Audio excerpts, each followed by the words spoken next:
Assalamualaikum warahmatullahi wabarakatuh. Kami dari mahasiswa Universitas Nasional Pasim. Video ini dibuat untuk memenuhi tugas di mana mata kuliah manajemen keuangan.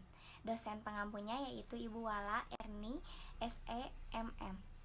Kelompok kami terdiri dari 3 orang, ada Karina Silva Agnisa, Yuda Kusuma, dan saya sendiri Yulia Citra Agustin, yang dimana kita bekerja sama untuk memenuhi tugas ini. Langsung aja kita membahas perusahaan PT Cipta Selera Murni. Latar belakang perusahaan. Texas Chicken berdiri pertama kali di Amerika pada tahun 1952 dengan nama Keras Texas Fried Chicken. Di Indonesia berdiri pertama kali di Jalan Samanhudi, Jakarta Pusat pada tanggal 4 Maret 1984. Texas Chicken di Indonesia di bawah lisensi Texas Chicken America.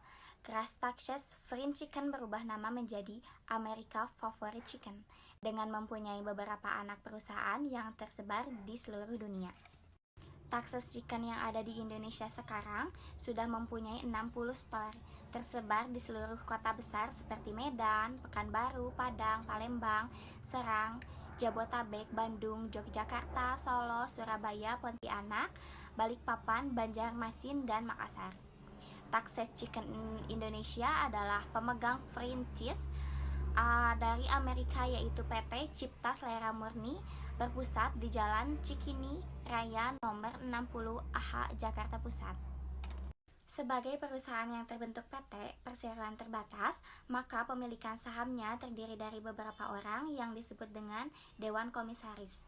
PT Cipta Selera Murni dikelola atau dijalankan oleh beberapa orang yang disebut dengan Dewan Direksi, yaitu Direktur Utama dan Direktur Operasional, Direktur Pembelian dan Pengadaan, Direktur Personalia, Umum dan Maintenance, serta Direktur Keuangan dan Akunting. Dewan direksi ini dibantu oleh orang-orang yang ahli dalam bidangnya yang disebut dengan jabatan manajer, dan manajer ini dibantu oleh masing-masing staf. Dilanjut ada jenis-jenis persediaan, ada raw material. Di Texas Chicken, khususnya di cabang Texas Jalan Sunda, persediaan yang dipesan melalui gudang cabang untuk diproses atau diubah menjadi barang setengah jadi dan akhirnya menjadi barang jadi adalah contohnya pembelian ayam kepada supplier yang selanjutnya diolah melalui proses pembumbuan selama 12 jam. Walk-in process.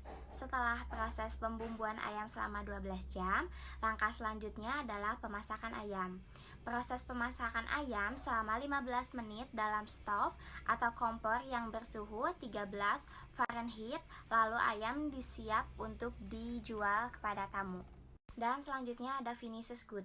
Persediaan ayam yang sudah diproses tetapi disimpan dengan waktu kadaluarsa selama 2x24 jam di dalam walk-in cooler. Dilanjut lagi ada proses alur permintaan barang.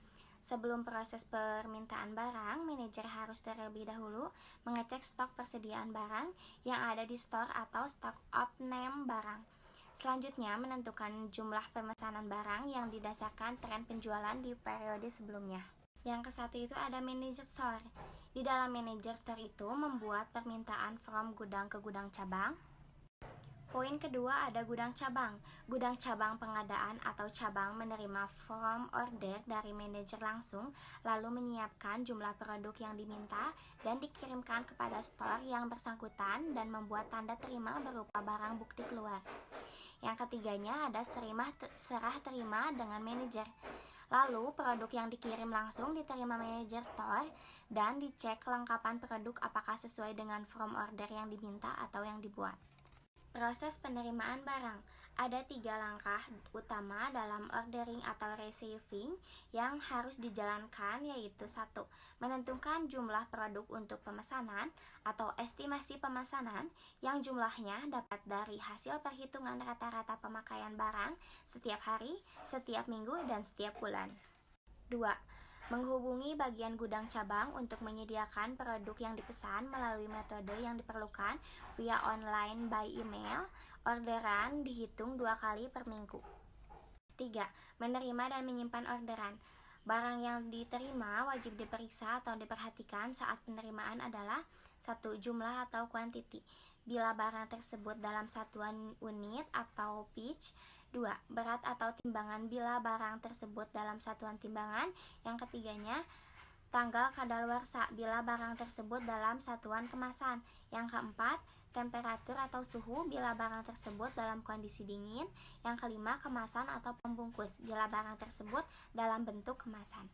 Untuk barang yang akan diterima akan disimpan di gudang store dalam kondisi yang harus ditata rapi, dipisah antara makanan dan barang untuk mencegah kontaminasi. Untuk slide selanjutnya dipersilahkan.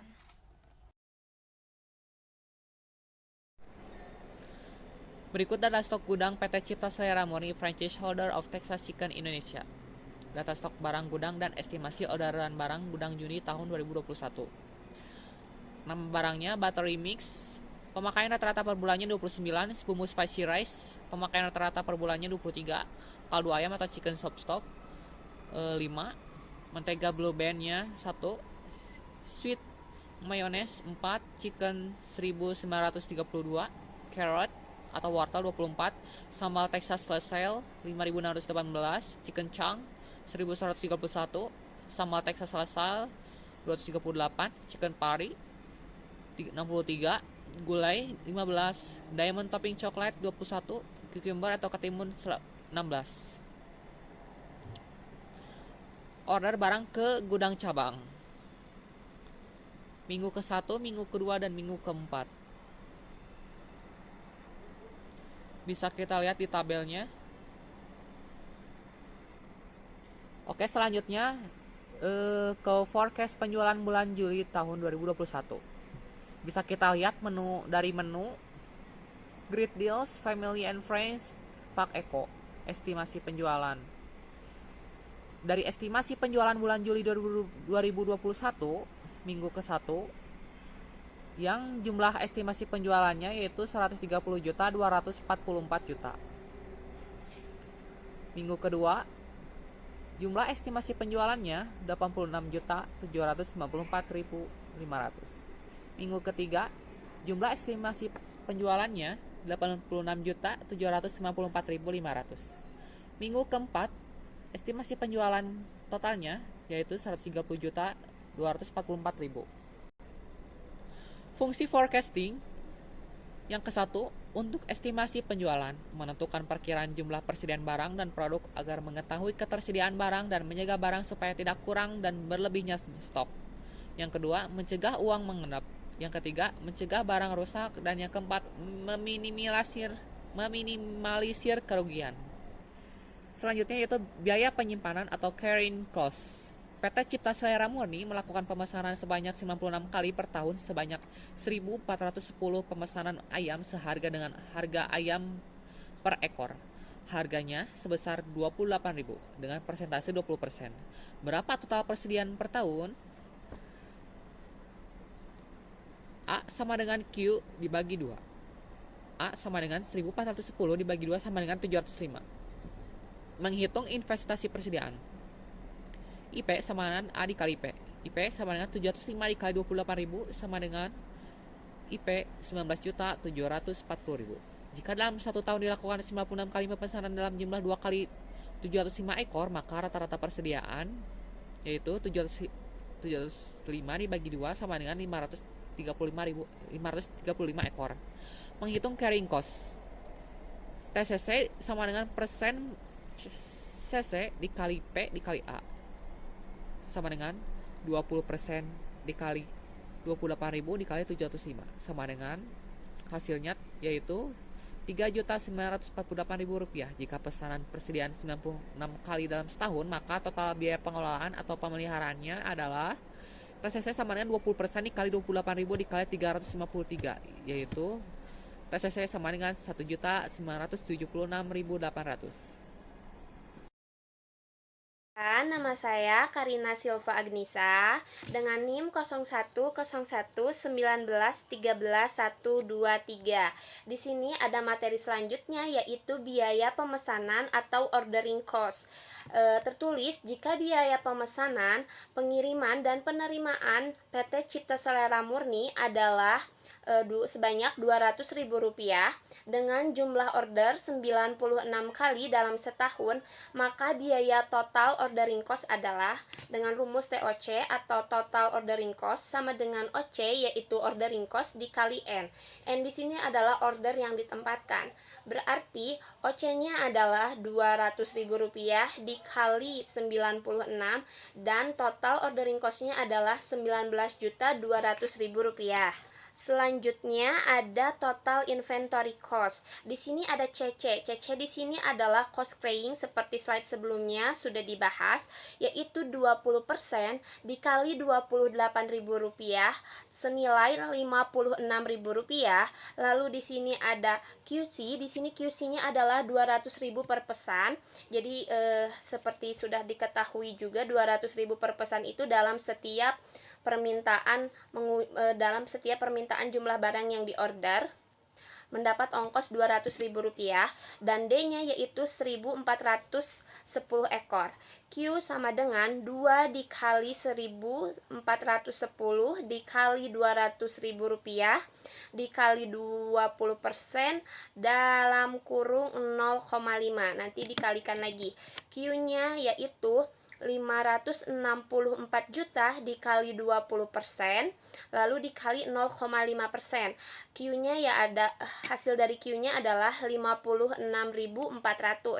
Lalu TIC-nya sama dengan, yaitu total inventory cost-nya, CC atau carrying cost dikali Q per 2 ditambah QC, lalu ada D di garis miring Q, TIC 20 kali 56.400 dibagi 2 ditambah 200.000 dikali dalam kurung 1.410 dibagi 56.400, TIC-nya yaitu 564.000 ditambah Rp5.000. Total inventory cost-nya adalah Rp569.000. Baik, materi selanjutnya adalah ekonomi order quantity. Di sini tertulis PT Cipta Selera Murni membeli 1.410 ekor ayam per tahun dengan biaya pemesanan Rp200.000, sedangkan biaya penyimpanannya adalah Rp1.200 per ekor. Di sini rumusnya adalah D sama dengan 1.410 per tahun, OC ordering cost-nya adalah Rp200.000 per pesan, lalu CC-nya 1.200 per ekor. Maka ekonomi order quantity-nya adalah 2 dikali 1.410 dikali 200.000 dibagi 1.200, lalu di sini ada pangkatnya. Jadi EOQ-nya Rp470.000. Pangkat dari Rp470.000 adalah 685. Menjadi total ekonomi order quantity-nya adalah 685.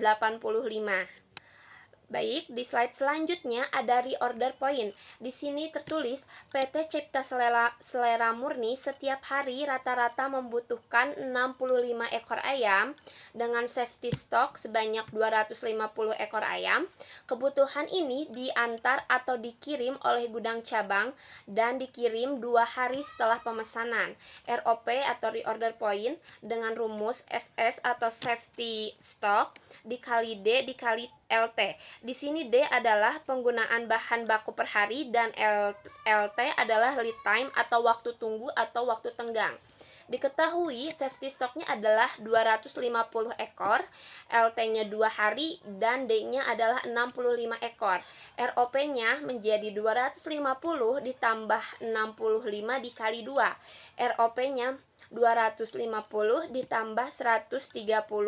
Total ROP yang dihasilkan adalah 380 ekor. Artinya PT Cipta Selera Murni harus memesan lagi ayam ketika persediaan tersisa sekitar 380 ekor. Selanjutnya, hubungan antara safety stock, EOQ dan reorder point adalah saling berhubungan karena IOQ adalah asumsi yang harus diperhatikan dalam melakukan permintaan produk, biaya penyimpanan, biaya pemesanan, dan waktu antara pemesanan yang dilakukan dan produk yang diterima, di mana asumsi itu akan menjadi keputusan saat melakukan pemesanan ulang atau reorder point dan menjaga safety stock yang telah ditentukan untuk mencegah produk yang berlebih atau kekurangan, lalu meminimalisir produk yang rusak. Dan order yang selanjutnya, perusahaan sudah mengetahui berapa banyak produk yang harus dipesan dan kembali dipesan kembali, lalu memperhatikan safety stock yang tersedia. Sekian dari kelompok kami, terima kasih atas waktu dan kesempatannya. Mohon maaf bila ada kekurangan. Wassalamualaikum warahmatullahi wabarakatuh.